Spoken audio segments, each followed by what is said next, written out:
नमस्कार, स्वागत है आपका। मैं हूँ एस्ट्रोलॉजर नीरू नागी। मेरे पास बहुत सी क्वेरीज़ आ रही हैं कि जून महीने में होने वाले ग्रहण के क्या इम्पैक्ट हैं और ग्रहण के वक्त हम ऐसा क्या करें जिससे हमारी और हमारी फैमिली की रक्षा हो। तो आज ग्रहण के बारे में बहुत सी बातें करने के लिए मैंने ये वीडियो ख़ास आपके लिए बनाया है। तो उससे पहले अगर आपने मेरा चैनल अभी तक सब्सक्राइब नहीं किया है तो आप इसे सब्सक्राइब कर लें। तो सबसे पहले ये जानते हैं कि ग्रहण होता कैसे है। सूर्य और चंद्रमा के बीच में जब पृथ्वी आ जाती है तो ग्रहण लगता है। जब चंद्रमा को पृथ्वी की छाया कवर कर लेती है तो ग्रहण लगता है। इस बार 5 जून को होने वाला ग्रहण ज्येष्ठ महीने की पूर्णिमा का ग्रहण है ये। तो क्या इम्पैक्ट इसके रहेंगे? चंद्रमा के आगे पृथ्वी की छाया आ जाने से ये उपछाया ग्रहण है। तो ग्रहण के लिए आप ऐसा ही समझिए जैसे आप किसी रास्ते से जा रहे हैं और अचानक से वहाँ लाइट चली जाती है या आप कुछ सामने आ जाता है और आपको कुछ दिखाई नहीं देता, बिल्कुल डार्क हो जाता है। तो ऐसे में आप क्या करेंगे? कुछ लोग कहेंगे कि वो रास्ता ढूंढेंगे, कुछ लोग कहेंगे कि वो लाइट ढूंढेंगे, कुछ लोग सोचेंगे कि वो घबरा गए। तो इस तरह से भारत की एक परंपरा रही है कि जब जब प्राकृतिक आपदाएं आई हैं, जब जब नेचर की तरफ से कुछ प्रॉब्लम्स आई हैं, अर्थक्वेक आए हैं और भी कई चीज़ें हैं, पानी को लेकर बहुत सारी तकलीफ़ें हो सकती हैं आने वाले टाइम में। तो वो सब चीज़ें जब जब आई हैं, ग्रहण आया है, तो हमने हवन किए हैं, हमने मंत्र जाप किए हैं, हमने पूजा पाठ प्रार्थनाएं की हैं।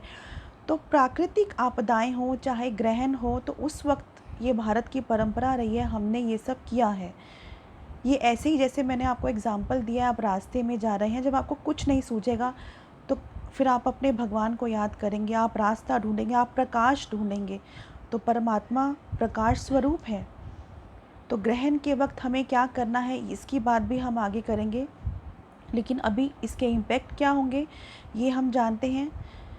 सबसे पहले तो केतु जो है मोक्ष का कारक है और केतु धनु राशि में है। तो आने वाले 2 से 3 महीने का जो टाइम है वो बहुत अच्छा नहीं है। हमें पेशेंस बनाए रखना है। तकलीफ़ें बढ़ सकती हैं, परेशानियां बढ़ सकती हैं और धर्म को लेकर और शिक्षा को लेकर, जी हाँ, रिलीजन और एजुकेशन से रिलेटेड बातें हो सकती हैं। और इकनॉमी के ऊपर जो इम्पैक्ट कोविड-19 का आया है उसको लेकर भी बहुत से कदम उठाए जा सकते हैं। ये बातें भी हो सकती हैं। आपसी रिलेशनशिप ख़राब हो सकते हैं। ये चीज़ का आप ध्यान रखिए कि ये जो ग्रहण है इसके बाद आने वाले 2 से 3 महीने कुछ नेगेटिव इम्पैक्ट रहेगा, आपसी रिलेशनशिप ख़राब हो सकते हैं, वो आपको सँभालना है, पेशेंस रखना है। क्योंकि मैंने अपनी पहले की पोस्ट में भी लिखा था कि काल सर्प दोष जो है, जब तक इसका पूरा काल सर्प दोष का इम्पैक्ट है तब तक ये तकलीफ़ें रहने वाली हैं। तो 2 से 3 महीना ये तकलीफ़ें और रहने वाली हैं, बढ़ सकती हैं। उसके बाद सितंबर अक्टूबर के बाद जो स्थितियां हैं वो धीरे धीरे स्लोली ग्रेजुअली कम होने शुरू होंगी। तो हमें ये ग्रहण का इम्पैक्ट ऐसा समझना चाहिए कि शिक्षा को लेकर, धर्म को लेकर बातें होंगी, कुछ तकलीफ़ें, परेशानियां बढ़ सकती हैं, रिलेशनशिप बिगड़ सकते हैं। ये सब चीज़ों का हमें ख़ास तौर पर ध्यान रखना है। अब जानते हैं कि ग्रहण जब है तो हमें क्या करना है। एक छोटा सा मंत्र है, ओम सोमेश्वराय नमः। ये भगवान शिव का मंत्र है और ये चंद्र ग्रहण है। आपने देखा होगा ना, भगवान शिव के माथे पर आधा चंद्रमा। तो आपको भगवान शिव से प्रार्थना करनी है कि ये विपत्ति के समय में, तकलीफ़ के समय में जो है हमारे परिवार की, हमारे समाज की रक्षा करें। आप एक कुशा के आसन में बैठ जाइए।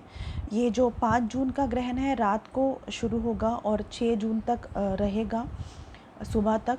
तो आप 5 माला, 10 माला ओम सोमेश्वराय नमः का जाप कर सकते हैं। या आप अगर मंत्र जाप करने में आपको नहीं कंफर्टेबल लगता तो आप 5 बार हनुमान चालीसा, जो कि बहुत ही आसान है, आप 5 बार हनुमान चालीसा पढ़िए और भगवान का ध्यान करिए। और ये जो भी आप पूजा उस वक्त करेंगे तो आप 5 पत्ते तुलसी के साथ में रखिए और ये जाप करिए और भगवान का ध्यान करिए। ईश्वर की कृपा से जो तकलीफ़ें, जो परेशानियाँ इसके ग्रहण के बाद आने वाली होंगी वो दूर होंगी और कम होंगी। ये हमारी ईश्वर से प्रार्थना है। मुझे विश्वास है कि बहुत जल्दी हम जो तकलीफ़ ये कोविड-19 की सब लोग इस चीज़ का सामना कर रहे हैं, तो सितंबर अक्टूबर के बाद धीरे धीरे प्रॉब्लम कम होनी चाहिए। तो आज आपने जाना कि ग्रहण के क्या इम्पैक्ट होते हैं। बहुत ज़रूरी है क्योंकि यही भारत की परंपरा है। आप कभी भी अकेले अंधेरे में भी, जैसे आपने देखा होगा लाइट नहीं होती, तो आप चाहते हैं लाइट आए, प्रकाश आए। तो वो ग्रहण का वक्त जो है, नेचर में बहुत हलचल होती है उस वक्त पर।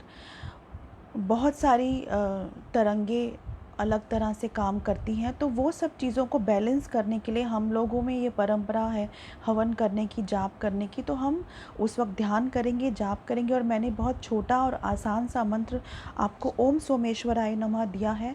आप इसका जाप करिए, ध्यान करिए, भगवान शिव की कृपा आप पर ज़रूर होगी।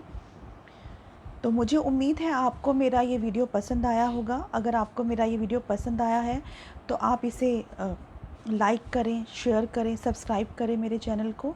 अगर आपके कोई सुझाव हैं, आप कुछ कहना चाहते हैं, तो कमेंट बॉक्स में आप लिखिए। मैं खुद आपके कमेंट्स पढ़ूंगी और आपके आंसर देने की कोशिश करूंगी।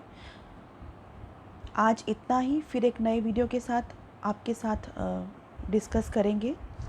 Thank you.